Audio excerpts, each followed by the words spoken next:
ఒక్క అరెస్టు ఒక పార్టీని మొత్తం భూస్థాపితం చేస్తుందంటని చెప్పి రాజకీయాలలో ఎక్కడన్నా మనకు కనిపించాయా? కవిత అరెస్టుతో భారతీయ జనతా పార్టీ బీఆర్ఎస్ పార్టీపై పూర్తి ఆధిపత్యాన్ని కొనసాగిస్తున్నటువంటి వైనం మనం స్పష్టంగా చూస్తున్నాం. ఎట్లా చూస్తారండి ఈ వ్యవహారాన్ని? ఇప్పుడు కవితను అరెస్ట్ చేయటం వల్ల అనేటువంటిది ఒక సాకు, కానీ పార్టీ టిఆర్ఎస్ పార్టీ బీఆర్ఎస్ కు మారటం నిర్మాణానికి అంటే ఇంకొక క్లారిటీ కూడా, కలిమోనిని అరెస్ట్ చేస్తే పార్టీని మెర్జప్ చేయలేదు, అక్కడ చాలా వరకు డిఫరెన్సెస్ వచ్చినాయి. కవితకు కలిమోనికి ఉన్నటువంటి ఆ వ్యత్యాసం కూడా మనం ఇక్కడ గ్రహించాలి. ఇవాళ డిఎంకే నిర్మాణం ఉన్నటువంటి పార్టీ, తర్వాత అది ఒక ద్రావిడ సంస్కృతిని ఒక కాన్సెప్ట్ సైద్ధాంతికంగా నిర్మించినటువంటి పార్టీ. ఇక్కడ టిఆర్ఎస్ కు సిద్ధాంతం ఏం లేదు, ఒకటే తెలంగాణ అన్నది సెంటిమెంట్, ఆ తెలంగాణ తోటి అధికారంలోకి వచ్చింది. ఆ తర్వాతనైనా కేంద్ర రాష్ట్ర సంబంధాల విషయంలో అయినా లేదా ఫెడరల్ స్ట్రక్చర్ విషయంలోనైనా ఎన్టీ రామారావు మాత్రం కూడా కృషి చేయలేదు. కేసీఆర్ ఏమైనా తన చక్రం తిప్పితే ఏదైనా తిరుగుతుంది ఈ దేశంలో అనుకునేంత ఓవర్ కాన్ఫిడెన్స్ తోటి ఉన్నాడు. దాంతో ఇవాళ ఈ స్థితి వచ్చింది. తర్వాత పార్టీ నిర్మాణానికి ప్రాధాన్యత ఇవ్వలేదు. కేసీఆర్ చుట్టూ మొదటి 5 ఏళ్లు కేసీఆర్ చుట్టూ తిరిగితే ఎమ్మెల్యేలు మంత్రులు రెండో 5 ఏళ్లు కేటీఆర్ చుట్టూ తిరిగారు. ఇదే తప్ప ఒక సిద్ధాంతం ప్రకారం దానికి ఒక సిద్ధాంతాన్ని తయారు చేసుకొని దానికి కొన్ని సూత్రాలు తయారు చేసుకొని పార్టీని వికేంద్రించి కింది నుంచి నిర్మాణించుకుంటూ కమిటీలకు ప్రాధాన్యత ఇవ్వాలి. పేపర్ కమిటీలు కావు, కమిటీ నిర్ణయాలు ఏమున్నాయో ఆ నిర్ణయాలు ఫాలో కావాలి. ఇప్పుడు కేసీఆర్ ఏమనుకుంటే ఆఖరి నిమిషంలో 30 మంది ఎమ్మెల్యేలు ఎక్కువ అవినీతి పాల్పడరు, వీళ్ళని మారిస్తే బాగుండు అనుకున్నాడు. కానీ కాంగ్రెస్ వీక్ ఉంది కాబట్టి ఈ 30 మంది కాంగ్రెస్ దొరబడి పోటీ చేస్తే మళ్ళీ కాంగ్రెస్ పోటీలోకి వస్తుంది కాబట్టి అని వాళ్ళకే ఇచ్చాడు. అంటే అక్కడ కమిటీలు వర్క్ చేసి ఉంటే, అక్కడ కమిటీలు అభ్యంతరం చెప్పి ఉంటే, సమిష్టిగా నిర్ణయాలు తీసుకొని ఉంటే అది జరిగేది కాదు. తర్వాత రెండోది, సంస్థ ఇక్కడ మునుగోడులో కమ్యూనిస్టులతో పొత్తు పెట్టుకొని బయటపడ్డాడు.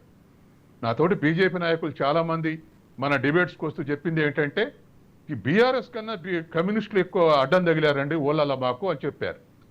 అటువంటి వాళ్ళని ఉపయోగించుకొని తర్వాత విద్యుత్ శాఖ మంత్రిని జగదీశ్వర్ రెడ్డిని వాళ్ళ పార్టీల ఆఫీసులకు పంపి తర్వాత కృతజ్ఞతలు చెప్పిరాని తోలి ఆయన కూడా కేసీఆర్ ఒక స్టేట్మెంట్ ఉంది, భవిష్యత్తులో కూడా ఈ రాజకీయ ఐక్యత కొనసాగుతుందని స్టేట్మెంట్ ఇచ్చాడు. చివరికి ఎలక్షన్స్ ముందల తన ఇష్టం వచ్చిన రీతిలో ఆలోచించి వామపక్షాలు దూరం చేసి బీజేపీ ఎంత తర్వాత ఇంకొకళ్ళు ఎంత అనే స్థితిలోకి పోయాడు.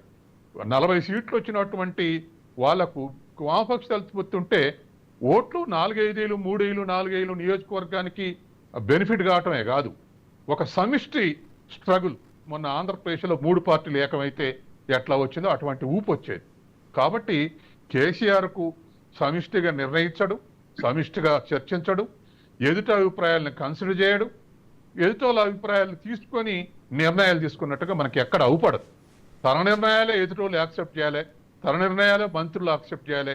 అంటే మంత్రులు ఎమ్మెల్యేలను కట్టపుల్లాగా చేశాడు, గెలిస్తే నేనే ఓడితే నేనే, అంతే తప్ప వీళ్ళ పాత్ర ఏముందనేటువంటి స్థాయికి పోయింది. అట్లా పోయినప్పుడు ఖచ్చితంగా ఏ పార్టీ అయినా ఓడిపోదు. అందుకని ఇవాళ కేవలం కవిత కేసు అయినటువంటిది ఒక ఆధారం మాత్రమే, కానీ కింద కొలాప్స్ కావటానికి ఇవన్నీ ఉపయోగపడ్డాయి. ఇవాళ ఒక్క పార్లమెంట్ సీటు రాకపోవటానికి కవిత కేసు సంబంధమే ఉంది. కానీ కేసీఆర్ని తర్వాత ఇప్పుడు జరిగినటువంటి స్కాండల్స్ అన్ని బయటకు వచ్చినటువంటి 2 కరప్షను అహంకారం, ఈ రెండింటిని ప్రజలు ఇష్టపడలేదు. అందులో తెలంగాణ ప్రజలు అసలే ఇష్టపడరు.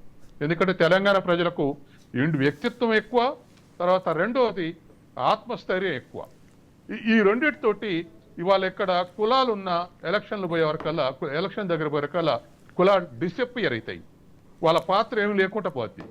కుల సంఘాలను అడిగి సీట్లు ఇవ్వరు రాజకీయ పార్టీలు, కుల సంఘాలే పోయి రాజకీయ పార్టీల దగ్గర మా కులానికి 1, 2 అని అడుగుతుంటారు.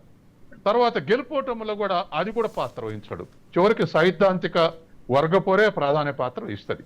కాబట్టి అదే రెండోసారి అధికారంలోకి వచ్చినాక ప్రభుత్వ కార్యక్రమాలు అన్ని తప్పులే చేసింది, తర్వాత నిర్మాణాలు అన్ని తప్పులే చేసింది, వ్యక్తిగతంగా అన్ని తప్పులే చేసింది. చివరికి ప్రజలందరూ కూడా ఈ కుటుంబం పెత్తనం ఏంది, కేసీఆర్ మీద అభిమానం ఉన్న వాళ్ళకు కూడా కేటీఆర్ కవిత వ్యతిరేకత ఉంది. ఎస్, చాలా మంది మొహమాట పడతారేమో. ఇవాళ ఆయన కరెక్ట్గా అనలైజ్ చేసుకోకపోతే ఒక రాజకీయ పార్టీగా లేదా అనలిస్ట్గా మనం కూడా నిజాలు చెప్పకపోతే ఆ వాస్తవాలు బయట చర్చించే అవకాశం లేదు. ఇవాళ కూడా ఎస్, కేసీఆర్ మీద గౌరవం ఉంది, కొంతమందికి తెలంగాణ తెచ్చిండని అహంకారం ఉందనే రిజర్వేషన్స్ ఉన్నాయి. కానీ కేటీఆర్ కవిత పత్తనం చూసి వీళ్ళదేంది ఎంత అని చెప్పేసి అనుకునేటువంటి స్థితి. ఎందుకంటే వాళ్ళు పిల్లకాయలు, ఎల్డర్స్ కాలేదు. కానీ వీళ్ళ చుట్టే మంత్రులు తర్వాత ఎమ్మెల్యేలు తిరిగే స్థితి వచ్చింది. అది ప్రజలు ఇష్టపడలేదు. అది ఇక్కడే కాదు, ఒక టిఆర్ఎస్ కాదు, బీఆర్ఎస్ కాదు, ఏ పార్టీలో అదే జరిగితే అట్లే ఓడిస్తారు. అనేక ఎగ్జాంపుల్స్ ఉన్నాయి మనకి. కాబట్టి దాన్ని వీళ్ళు ఆ తర్వాత రెండోది ఆ ధోరణి ఎంత దూరం పోయిందంటే ఓడిపోయిన తర్వాత కూడా మాకు ఓటు వేయకుంటే ప్రజలు తప్పు చేశారు, తర్వాత మాకు ఓటు వేయకుండా పాలుచే బరెందును వేసి మీదెక్కే దునపోతుని తీసుకొచ్చుకున్నారు. ఇటువంటి స్టేట్మెంట్లు ఇచ్చుకుంటూ వాళ్ళ కాన్ఫిడెన్స్ నిలబెట్టడానికి ప్రయత్నం చేశారు. ఎమ్మెల్యేల కాన్ఫిడెన్స్ నిలబెట్టడానికి కూడా మనం అధికారంలో రాబోతున్నాం, కూలిపోబోతుంది అని అంటే కాంగ్రెస్ వాళ్ళు ఎలక్ట్ అయ్యారు.